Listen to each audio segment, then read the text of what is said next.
En este momento hay tres candidatos fujimoristas, ¿no? Estás tú, que lleva el apellido, está López Aliaga, que ha sido fujimorista hace 30 años, y está Hernando de Soto, que también ha sido fujimorista hace 30 años. ¿Lo conocías antes, cuando tu papá era dictador? ¿Ya lo conocías entonces? Jaime, no te voy a aceptar que tildes a mi padre de dictador. Te pido por favor que lo trates con respeto.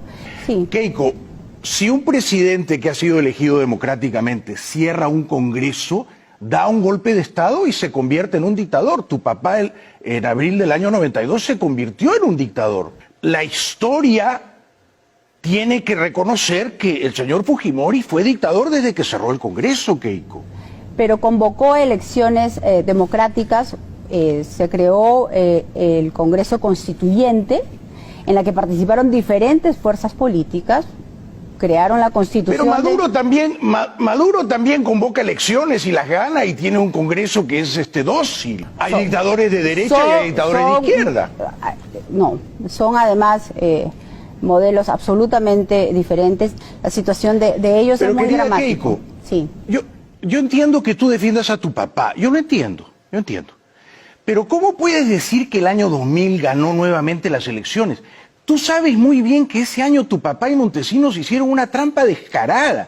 Tú lo sabes. Eso fue un fraude y además fue una candidatura que violentaba la Constitución escrita a medida de tu papá.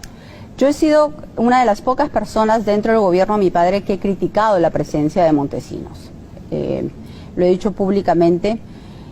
Y es verdad que... Pero hoy has dicho que tu papá ganó el 90, el 95 y el 2000. No, el 2000 lo ganó. Hizo trampa. Todo tipo de problemas. Las privatizaciones fueron su gran caja chica, la fuente de su clientelismo. Vendió el país a precio de huevo roto, subvaluó empresas, nos dejó sin sectores estratégicos y descapitalizó el país. Porque a los postores les dejó carta libre para hacer y deshacer a su antojo. Las privatizaciones fueron ideológicas, no correspondieron a una estrategia. Lo único que importó fue hacer caja a como diera lugar. Y esto es lo que se vendió: electricidad 68%, agricultura 35%, de la minería se vendió el 90% de las empresas estatales, en manufactura el 85.5% y de hidrocarburos el 68%. Todo por 9.221 millones de dólares, de los que solo ingresaron al Estado poco más de 6.000. La diferencia en gastos varios, impuestos, pago a burocracia dorada, saldos de empresas que no pagaron. Y de los 4.880 millones que gastó de la privatización, el 45% lo destinó a la compra de armamento de ese que ahora se cae y al pago de deuda externa, algo que por ley estaba prohibido. El dinero de la privatización debía ir al desarrollo social y a la pacificación interna. Vayamos con algunos hitos de la privatización. Petroperú se vendió por partes y se subvaluó. Ahora estamos pagando el precio más alto de la región en combustibles.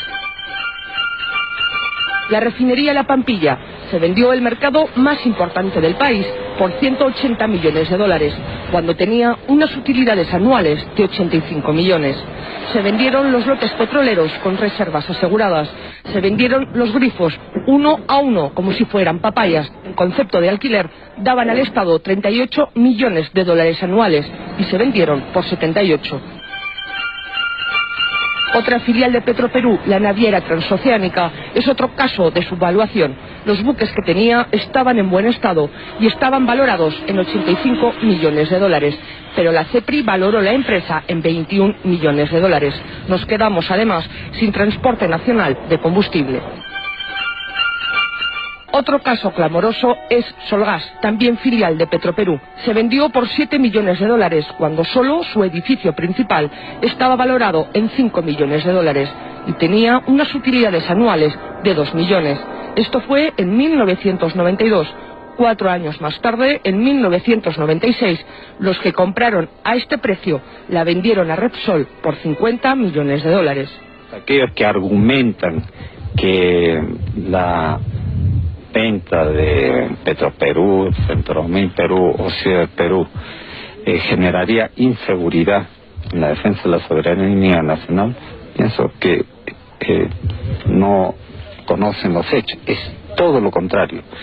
Cuando Fujimori quiso reaccionar ya era demasiado tarde. De Petroperú solo quedaba la chauchilla. Aeroperú fue otra de las perlas de la privatización. Nos quedamos sin una línea de bandera nacional porque se vendió por vender al grupo Aeroméxico, que la liquidó al poco tiempo. La minería fue sin duda otra de las piezas angulares. Fujimori les dio un marco tributario que hasta ahora es el origen de muchos conflictos sociales. No puso límites a la contaminación. Caso Hierro Perú. Se presentó como el espaldarazo de la privatización. Se valoró en 22 millones de dólares y la empresa estatal china Shougang la compró por 120 millones de dólares, más el compromiso, hasta ahora incumplido, de invertir 150 millones de dólares más. Se les vendió las reservas de cobre y hierro por más de 200 años. Ahora la empresa china lo que ha creado es un grave conflicto social. Contamina, paga salarios de miseria, pero exporta 120 millones de dólares al año. Seguimos con la minería. Centromin era la principal minera del centro del Perú, era una empresa integral. Doerram compró una parte, Volcan la otra. En los dos casos no pagan casi impuestos, contaminan, no han cumplido con sus compromisos de inversión y tienen utilidades millonarias. Se vendieron a precio de risa. Por ejemplo, el yacimiento de Cerro de Pasco se pagó 61 millones de dólares cuando tenía utilidades de 20 millones al año.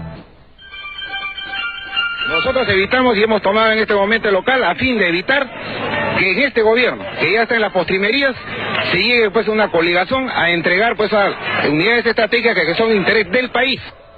Minero Perú también se regaló. Solo un ejemplo, por el yacimiento de cobre de Quellaveco se pagó 12 millones de dólares y el compromiso de invertir 2.800 millones más. Y hasta ahora solo se ha invertido 70 millones.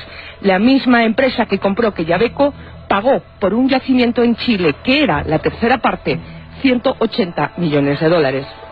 Y además se privatizó la luz, el teléfono, vendimos la carne y nos quedamos con el hueso. Hizo del país una combi, nos llenó de carros de segunda, trajo las AFP sin condiciones. Definitivamente fue el hombre guantán, cobertura transparente, fondo triturado. Él sí que cumplió con perder una oportunidad histórica. Al fin y al cabo, era un japonés sin respeto por el país que lo acogió. Increíble, ¿no? Qué sensación la que uno tiene después de ver esto. Para contarles una anécdota, Aeroperú se vendió en 19 millones de dólares. Solo las rutas de Aeroperú, solo las rutas, costaban 120 millones de dólares. Los tramposos mexicanos, los mafiosos mexicanos que la compraron, encima la usaron para lavar dinero y luego la cerraron.